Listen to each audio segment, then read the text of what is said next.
서양에 이런 속담이 있습니다. 바다에 나가기 전에는 한 번 기도하고 전쟁터에 나가기 전에는 2번 기도하고 결혼하기 전에는 3번 기도하라. 어떤 나라를 막론하고 결혼하여 가정을 이루는 것이 그만큼 인생에 있어서 중요한 문제라는 것입니다. 왜냐하면 결혼 생활이 우리 인생의 행복과 직결되어 있기 때문입니다. 그런데 이처럼 중요한 결혼 생활을 아무런 준비도 없이 매뉴얼도 없이 그저 자신의 감정이나 판단대로 하거나 주변 친구들의 조언이나 TV에서 보여주는 연예인이나 시대의 유행을 따라 결혼 생활을 막연히 하다가 실패하는 경우를 많이 보게 됩니다. 변하지 않는 진리가 아닌 세상의 가치관이나 유행처럼 변하는 것을 기준으로 삼으면 반드시 낭패를 볼 수밖에 없는 것입니다. 80년대 이전에만 해도 가부장적인 가정의 모습이 그 시대의 팽배한 가치관이며 유행이라면 유행이었습니다. 감히 남편에게 말대답을 한다거나 똑바로 남편의 눈을 쳐다보는 것은 상상도 못할 일이었습니다. 그런데 1990년대 이후부터 여성의 급격한 사회 진출로 인해서 가부장적인 문화가 점차 사라지기 시작했습니다. 그러면서 아내 눈치를 보고 사는 공처가들을 풍자한 소위 간 큰 남자 시리즈라는 유머가 유행하기도 했습니다. 당시 연령대별로 간 큰 남자를 보면은 20대의 간 큰 남자는 아내가 아침밥을 안 준다고 투덜대는 남자라고 합니다. 30대의 간 큰 남자는 반찬 투정하는 남자라고 합니다. 40대의 간 큰 남자는 아내가 나갈 때 어디 가냐고 묻는 남자라고 합니다. 또 50대의 간 큰 남자는 아내가 나갈 때 언제 오느냐고 묻는 남자라고 합니다. 또 60대의 간 큰 남자는 아내가 나갈 때 나도 따라가면 안 되느냐고 묻는 남자라고 합니다. 70대의 간 큰 남자는 아내와 눈을 마주치는 남자라고 합니다. 이처럼 시대가 변하면서 현재의 부부의 모습도 많이 달라졌습니다. 그러면 지금 이 시대의 흐름이 간 작은 남자라고 그렇게 산다고 해서 과연 행복한 결혼 생활이 저절로 이루어질까요? 결코 그렇지 않을 것입니다. 우리나라가 현재 OECD 국가 중 이혼율이 1위라는 불명예를 안고 있습니다. 아무리 이혼이 쉬워진 시대라고 하지만 살다가 안 맞으면 이혼하고 말지라는 그런 생각을 하기 이전에 어떻게 하면 나의 결혼이 행복할 수 있는지 그 길이 무엇인지를 우리는 배워야 하는 것입니다. 세월이 지나도 변함없는 반석과 같은 매뉴얼과 가치관을 갖는 것이 중요합니다. 우리가 핸드폰이나 컴퓨터 같은 기계가 고장나면 매뉴얼을 보거나 그 기계를 만들어내고 가장 잘 아는 서비스 센터에 가져가야 하듯이 우리는 이 세상에 처음 가정을 만드시고 인간의 행복을 위해 결혼을 디자인하신 하나님이 주신 성경 매뉴얼을 배워야 합니다. 성경 전체의 구절을 살펴보면 창세기 1장 1절은 이렇게 시작합니다. 태초에 하나님이 천지를 창조하시니라. 또 창세기 마지막 절인 창세기 50장 26절은 요셉의 죽음의 모습으로 끝이 납니다. 하나님의 말씀이 있는 곳에는 생명이 있고 창조가 있었지만 하나님의 말씀을 떠난 인간의 삶 속에는 죽음이 팽배해 있음을 보여주는 것입니다. 그리고 신약의 시작인 마태복음 1장에 와서 아브라함과 다윗의 자손 예수 그리스도의 계보로 시작하여 아브라함이 이삭을 낳고 이삭은 야곱을 낳고 야곱은 유다와 그의 형제들을 낳고 계속해서 낳고로 1장이 채워져 있는 것을 보게 됩니다. 마치 산부인과 복음과 같이 그렇게 느껴질 정도로 생명의 탄생을 계속해서 마태복음 1장은 우리에게 보여주는 것입니다. 예수 그리스도로 인해서 죄의 저주와 사망이 끝이 나고 새 생명이 우리에게 임하게 된 것을 신약 성경은 우리에게 알려주는 것입니다. 태초에 하나님은 말씀으로 모든 것들을 창조하셨습니다. 여러분들의 가정이 하나님의 말씀의 원리를 따르게 될 때 하나님의 창조의 역사로 가정이 새로워지고 보시기에 쉼이 좋은 아름다운 가정이 될 줄로 믿습니다. 또한 예수 그리스도를 가정의 주인으로 또한 인도자로 우리가 믿고 따를 때 죄의 저주가 물러가고 생명의 역사가 여러분들의 가정에 넘쳐나게 될 줄로 믿습니다. 그러면 태초에 처음 가정을 세우시며 행복하고 건강한 가정을 위해 주신 하나님이 주신 매뉴얼이 무엇인지 세 가지로 살펴보겠습니다. 첫 번째는 서로의 부족한 부분을 돕겠다라는 마음 자세가 필요합니다. 오늘 본문 말씀 창세기 2장 18절 말씀을 같이 한번 읽어보는 시작하겠습니다. 시작.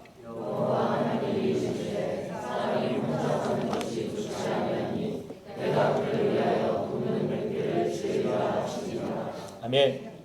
하나님께서는 돕는 배필을 지으셨다라고 오늘 성경을 통해 말씀하십니다.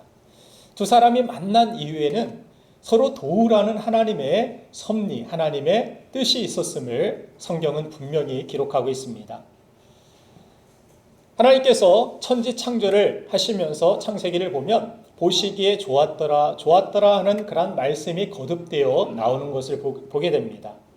그런데 유독 한 가지 일에 좋지 않으셨다라고 말씀하셨는데, 이 말씀이 우리가 함께 지금 읽었던 18절 말씀, 혼자 아담이 있는 것이, 그렇게 사는 것이 좋지 않았다라고 말씀하십니다. 여기에서 우리가 기억해야 할 사실은, 또 오해하지 말아야 할 사실은, 하나님은 남자가 외롭다고 또 다른 남자를 만들어주시지 않았다라는 사실입니다. 남자와 여자가 가정을 이루는 것이 순리이며 또한 축복임을 우리는 알아야 합니다. 또 우리가 혼자 살 수도 있지만 더 큰 행복을 위하여서 하나님께서는 돕는 배필 가정의 축복을 하나님이 허락하여 주셨음을 알아야 합니다. 물론 이 말씀을 오용해서 혼자 사시는 분들을 함부로 정죄해서는 안 됩니다. 사도 바울은 혼자 살면서 거침없이 사명을 위해서 목숨을 내어놓고 아무 염려 없이 자식 걱정, 내 생명을 내놓아도 아내 걱정, 집안 걱정하지 않고 달려갈 수 있는 그러한 독신의 장점에 대해서도 사도 바울은 우리에게 가르쳐주고 있습니다. 여기에서 중요한 포인트는 부부는 서로 돕는 마음의 자세로 대해야 한다는 사실입니다. 모든 인간은 연약하고 부족한 존재입니다. 완벽한 신도, 완벽한 천사도 아닙니다. 그래서 하나님은 서로를 돕고 채워주며 살라고 돕는 배필을 주셔서 한 가정을 이루게 하신 것입니다. 그러므로 성경이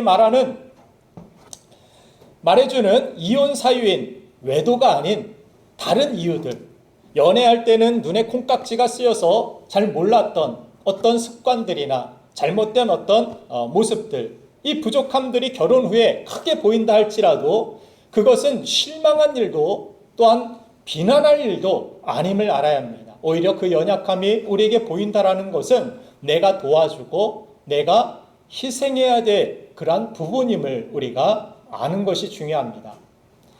오늘 우리가 함께 예배하고 이 자리에 함께 모여있는 대표적인 우리 인꼬 부부 가정, 우리 오병석 장로님 부부가 인꼬 부부신데, 그래요.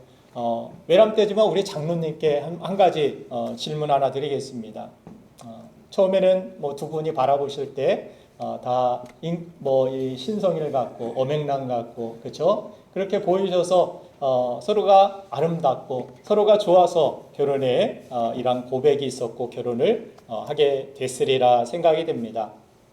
근데 살아오면서 정말 처음에 기대처럼 좋기만 하셨습니까? 우리 장로님께 묻겠습니다. 좋기만 하셨습니까? 예, 아니요. 두 가지밖에 없습니다. 대답은. 아니요. 네, 뒷감당 어떻게 하시려고 정말 간이 정말 크신 우리 장로님 같습니다. 예배 흐름을 위해서 그렇게 대답해 주신 것 같은데, 그래요. 사실입니다. 저도 그렇습니다. 저도 처음에 기대와는 달리 참 서로가 처음에는 천사 같고 저렇게 순한 그런 양 같은 사람이 있을까? 그 웃음의 의미는 무엇입니까? 양에게 물려부신 분들이 아시는 것 같은데, 그래요. 양인 줄 알았는데 갑자기 헐크의 모습들이 나타나기 시작하고, 물론 저의 잘못들로 인하여서 그러한 모습들이 드러나게 되었으리라 생각이 되지만, 그 콩깍지가 벗어지면서 정말 때로는 뭐 어떤 책에서 보니까 여자는 살면서 5번 정도의 그런 감정의 파도가 밀려와서 남편이 아무 잘못도 안 해도 찬물에 밥을 말아 먹고 있는데도 그 뒤통수도 꼴보기가 싫을 때가 있다라고 이야기하는 글을 읽어본 적이 있습니다. 그래서 그런지 요즘 저도 뒤통수가 자꾸 따가운 것을 느껴서 뒤를 밥 먹다가 돌아보기도 하는데, 하나님께서도 우리의 이 연약함을 아시고 우리를 책망하시거나 어떤 외면하지 않으시고 오히려 우리의 연약함을 위하여 독생자 예수 그리스도를 보내어 주셨다라는 사실을 성경은 우리에게 말씀합니다. 그리고 그분은 우리를 대신해서 십자가에서 우리 죄와 허물을 사하여 주시고 십자가에서 피 흘리심으로 덮어 주신 것, 그것이 바로 진정한 사랑임을 알려주셨습니다. 우리 부부의 관계 가운데서도 마찬가지입니다. 결혼 생활에서 서로에 대한 이런 돕고자 하는 마음, 그들의 연약함을 돕고자 하는 마음이 없으면 항상 그들의 연약함은 싸움거리가 되고 지적거리가 되고 정죄거리가 될 것입니다. 그런 가정에 무슨 평화가 있고 그런 가정에 무슨 행복이 있겠습니까? 우리는 주님이 우리에게 보여주신 우리의 허물을 덮으시고 우리의 죄를 사하여 주신 예수 그리스도의 사랑으로 서로를 돕고자 하는, 저 사람의 약함을 보면 내가 어떻게 도와주고 내가 어떻게 섬겨주고 내가 어떻게 세워줄 수 있을까, 이런 마음을 서로가 갖는다라면 그 가정은, 그 결혼은 아마 행복한 결혼생활, 행복한 가정이 되리라 믿습니다. 부디 우리 사랑하는 모든 이 말씀을 듣는 형제자매들, 우리 가정이 십자가에서 보여주신 이 사랑을 기억함으로 실천함으로 부족함으로 인해 오히려 사랑이 더 돈독해지고 화목한 행복한 가정이 되기를 주님의 이름으로 축원합니다. 두 번째, 행복한 가정을 위해서 하나님이 주신 매뉴얼은 오늘 창세기 2장 19절부터 22절에 나와 있는 하나님의 인도하심을 믿고 따라야 한다는 것입니다. 오늘 본문 말씀 창세기 2장 19절부터 22절까지 차례로 같이 한번 읽겠습니다. 시작.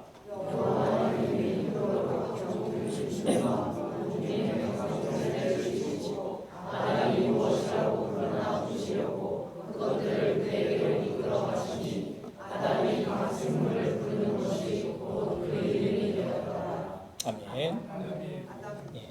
아담이 계속 읽겠습니다. 아담이 모든 가축과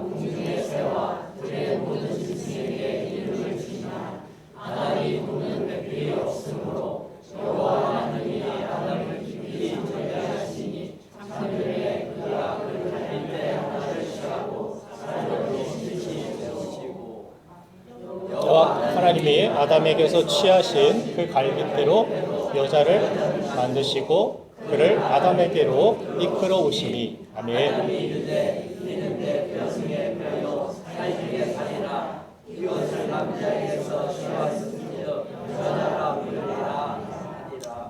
아멘. 자, 여기에서 보면 하나님의 섭리와 이끄심으로 말미암아서 아담의 어떤 노력이 아닌 하나님의 인도하심이 그의 가정을 이루게 된 계기가 되었음을 성경은 우리에게 나타내고 있습니다. 하나님께서 아담을 위하여 돕는 배필을 지으셨고 또 여자를 만드신 이후에도 하나님께서 아담에게로 이끌어 오셨다라고 성경은 말씀합니다.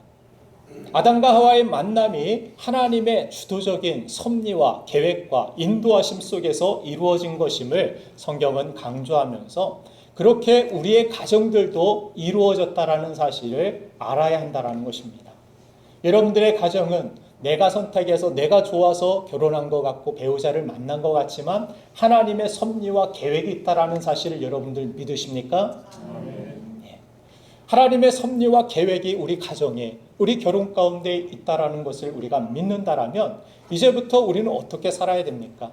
이 결혼 가운데 하나님의 섭리와 계획이 이루어질 수 있도록 우리는 하나님의 인도하심을 믿고 따라야 하며 또 하나님의 도우심을 우리는 구하며 기도하며 살아야 한다는 것입니다. 우리의 가정이 지켜지는 것은 내가 내 역할만 잘해서 되는 것이 아닙니다. 내가 돈만 잘 벌고 내가 할 도리만 잘하면 되는 것이야, 그렇게 해서 저절로 가정이 행복해지지 않습니다. 하나님께서 이 말씀을 통하여서, 하나님께서 우리 가정을 통하여서 가정을 향하여서 하나님께서 계획하신 그 뜻이 이루어질 수 있도록 하나님의 섭리, 하나님의 뜻에 맞게 우리는 하나님의 인도하심을 따르고 또 하나님의 인도하심을 구하는 하나님의 도우심이 전적으로 여러분들의 가정을 살리게 되는 그러한 믿음의 축복을 누려야 한다는 것입니다. 마태복음 19장 6절 말씀도 오면 예수님께서 이렇게 말씀하셨습니다.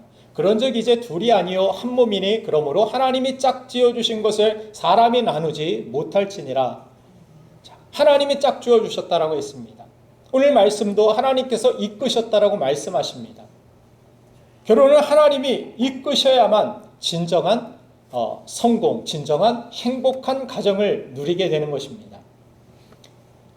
그래서 내 배우자를 바라볼 때에도 하나님이 짝지어 주셨다라는 그러한 믿음이 있을 때 그 배우자의 연약함과 부족함 속에서도 하나님의 섭리, 하나님의 뜻이 이루어질 것을 우리는 그런 소망을 품게 되고 또한 그 소망을 가지고 하나님 앞에 기도하게 될 때 서로의 연약함과 부족함 속에서도 불구하고 하나님의 선한 계획과 뜻이 반드시 여러분들의 기도에 놀라운 응답으로 이루어진다는 사실입니다.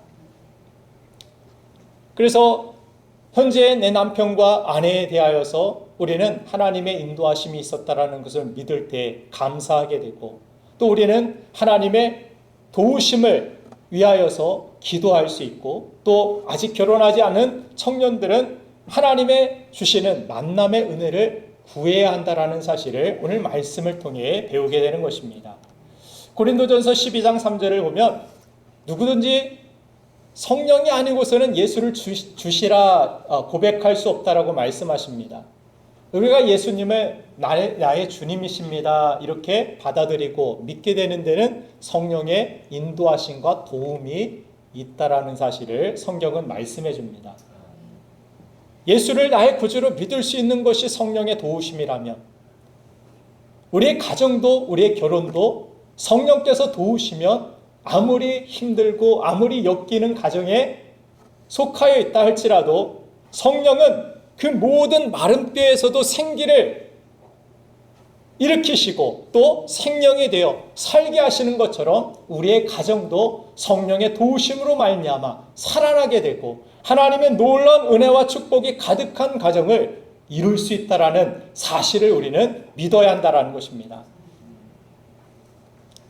성령의 역사는 초대교회 같이 만여 명이 넘는 그러한 사람들도 하나로 만드는 그러한 놀라운 능력을 우리에게 성경을 통해 보여주십니다. 우리라는 공동체 의식을 갖게 하셨고 그들이 서로의 것을 나눠주고 서로의 것을 아까워하지 아니하고 희생하며 섬겨주며 정말 천국을 이루는 교회를 이룬 것 같이 우리의 가정도 그와 같은 가정을 이루게 하시는 분, 그분이 바로 우리를 도우시는 성령 하나님이신 것입니다. 그런데 성령께서 구체적으로 우리의 가정을 어떻게 회복시키십니까? 예수의 피로 우리를 덮어주셔서 우리를 회복시켜 주신다라는 것입니다. 죄인된 우리가 하나님의 자녀가 되는 것은 예수의 피로 우리를 덮어주셨기 때문입니다. 우리 노력이나 능력이 아닌 성령께서 우리가 그 피를 믿는 믿음으로 하나님과 하나 되게 하시고 화목해 하신 것처럼 부부가 행복하게 하나 되게 만드시는 것도 마찬가지입니다. 성령께서 도우실 때 우리의 연약함과 부족함에도 불구하고 하나님의 놀라운 인도하심과 도우심으로 말미암아 그 가정이 하나 되게 되고 감사가 넘치게 되고 기쁨이 넘치게 되고 소망이 넘치는 가정, 그 가정에서 자란 자녀들은 또한 정서적으로 안정될 것이고 맡겨진 모든 상황 속에서도 그들이 어떤 환경, 열악한 환경에 놓여 있다 할지라도 하나님께 소망을 두고 하나님의 인도하심으로 세상을 이기는 자녀가 될 줄로 저는 믿습니다. 이처럼 부부는 서로의 연약함을 불쌍히 여겨주고 덮어주려 할 때 진정으로 행복해질 수 있고 또한 하나님의 놀라운 인도하심이 있을 때 그 가운데 아름답고 행복한 가정이 이루어지게 되는 것을 믿습니다. 마지막으로 우리의 삶 속에서 하나님께서 진정으로 행복한 가정을 이루게 해주신 마지막 말씀은 바로 내 몸과 같이 사랑하라는 말씀입니다. 오늘 보면 창세기 2장 23절부터 25절까지의 말씀을 같이 읽어보도록 하겠습니다. 시작.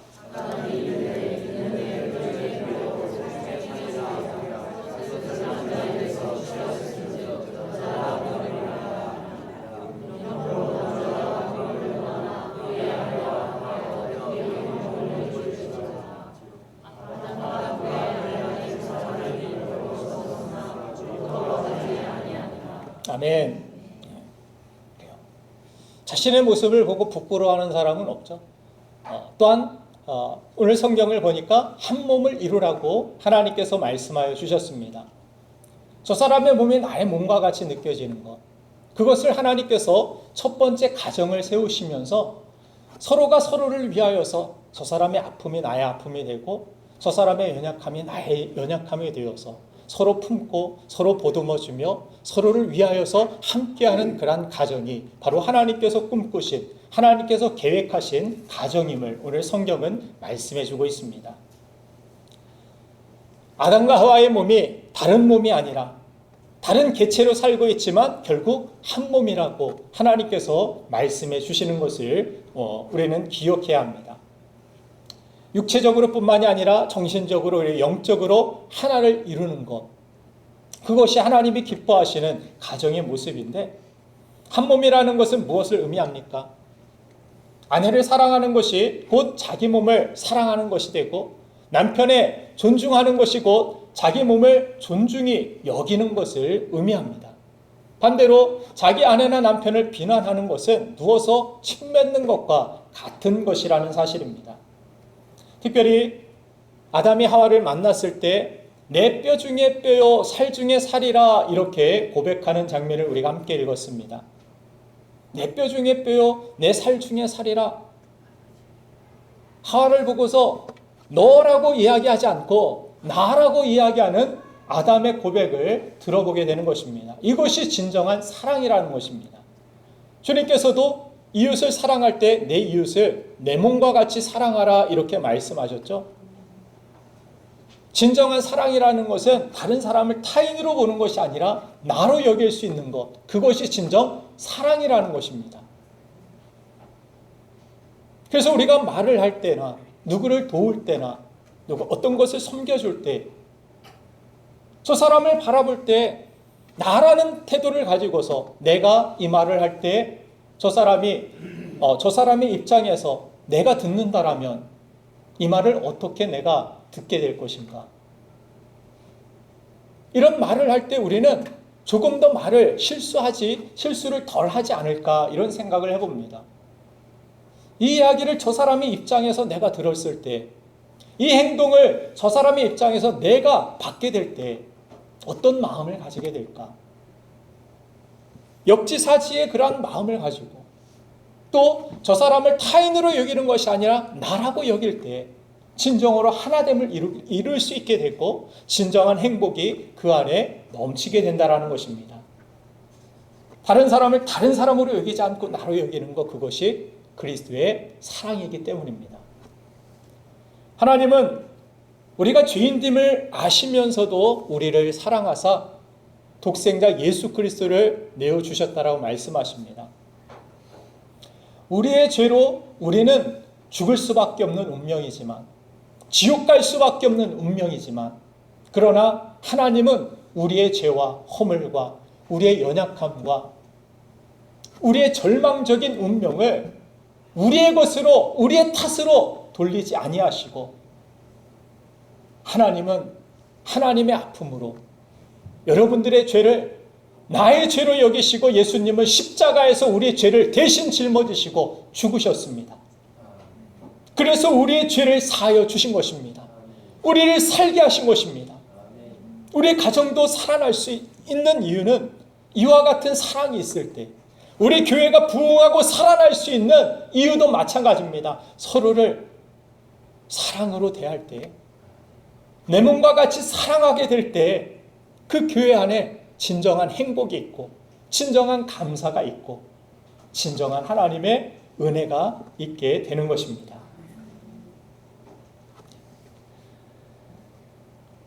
하나님께서 이렇게 하와를 처음 지어주셨을 때 물론 아담이 그 전까지는 하나님께서 계속 동물들을 데려오셔서 이름 짓게 하셨죠. 오랑우탄 데려오시고 원숭이 데려오시고 하마 데려오시고 이런 동물만 보다가 하와를 하나님께서 지으셔서 데려오시니까 얼마나 놀랍고 감격스럽겠습니까? 내 뼈 중에 뼈, 내 살 중에 살이라 막 감격해서 그렇게 고백을 하긴 했지만, 그러나 그들이 선악과를 먹고 하나님의 말씀을 어기고 하나님을 떠나서 죄 가운데 살면서 그들의 고백이 나중에는 달라지지 않습니까? 하나님이 주신 하와 때문에 내가 이런 죄를 저질렀습니다. 당신 때문에 이런 일들이 일어난 것입니다라고 서로를 탓하고 서로를 지적하여 정말 불행의 가정의 모습을 성경은 우리에게 낱낱이 보여주고 있는 것입니다. 죄는 하나 되지 못하게 만들고 단절시키고 분열시키는 것임을 우리는 알 수 있습니다.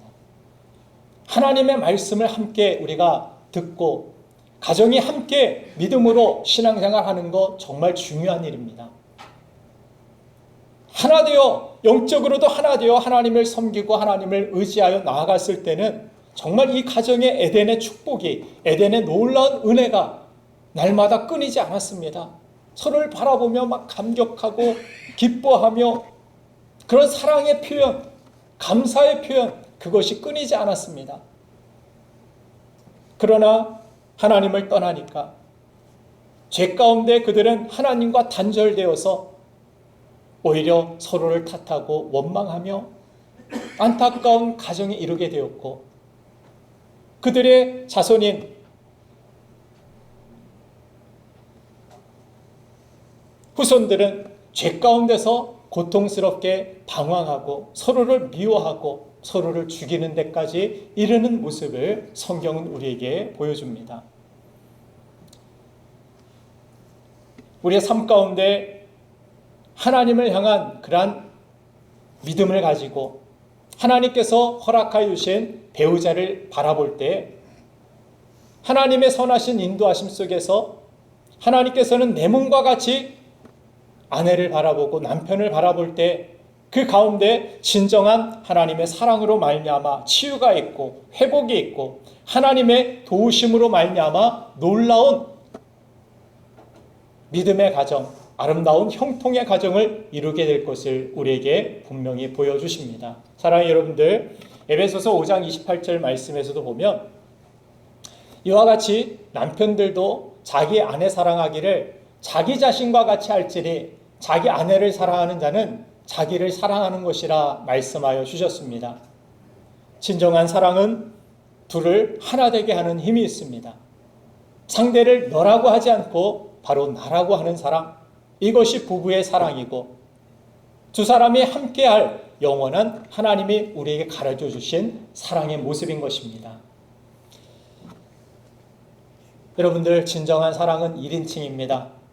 자녀의 아픔이 부모의 아픔으로 여겨지듯 자녀의 죄가 부모의 죄처럼 여겨지는 것은 사랑하기 때문입니다.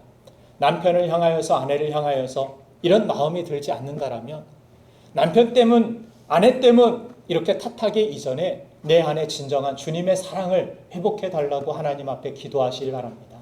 주님의 그 사랑을 배워 그 사랑을 실천하는 데까지 나아갈 수 있도록 하나님의 도우심을 구하시기 바랍니다.